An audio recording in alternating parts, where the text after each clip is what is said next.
प्रचार सभा म्हटलं की नेत्यांच्या वक्तृत्वाला अशी काय धार येते की सगळेच जण अवाक होतात। त्यातच एखाद्या नेत्यानं बंडखोरी केली असली आणि त्याच्या विरोधात सभा असली तर मग काय विचारायलाच नको। तळेगावमध्ये अजित पवार यांचं वक्तृत्व असंच बहरलं। लक्ष्मण जगताप यांच्या विरोधात राहुल नार्वेकरांना उमेदवारी दिल्यानंतर तळेगावमध्ये दादांनी प्रचाराचा नारळ फोडला आणि अशी काही फटकेबाजी केली की सर्वच जण अवाक झाले।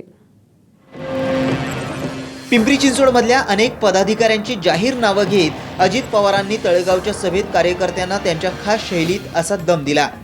जशी पदं देतो तशी ती काढूही शकतो याची आठवण करून देत दादांनी लक्ष्मण जगताप यांच्या विरोधात उभ्या केलेल्या नार्वेकरांचं काम करण्याच्या सूचना दिल्या।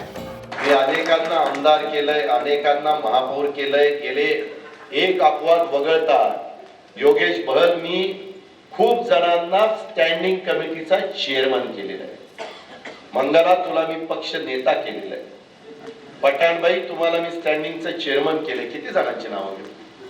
अजित पवार जसं देऊ शकतो तसं अजित पवारचं नाही ऐकलं तर अजित पवार खड्यासारखं बाजूला देखील करू शकतो याची जाणीव। रंगात आलेले दादा एवढ्यावरच थांबतील ते दादा कसले? मावळ उमेदवारांची प्रसार माध्यमांनी एकाच व्यासपीठावर चर्चा घ्यावी असा सल्लाच त्यांनी दिला। पण चर्चेतून काय उत्तर मिळणार हेही त्यांनी त्यांच्या खास शैलीत सांगितलं।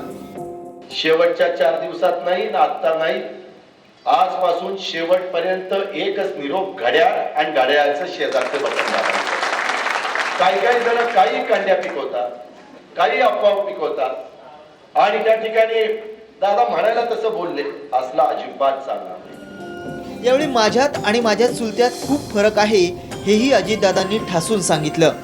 एक तर मी कुणाच्यात वाकड्या शिरत नाही, पण कुणी माझ्यात वाकड्या शिरायचा प्रयत्न केला तर मी आणि माझा चुलता ह्याच्यात जमीन आसमानाचा फरक आहे। साहेब सबुरीने घेता, मी वेगळ्या पद्धतीने घेईल, मग तुम्हाला बरंच काही आठवेल।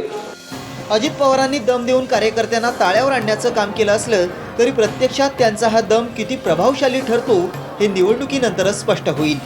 दिलीप कांबळे, साम टीव्ही, पिंपरी चिंचवड।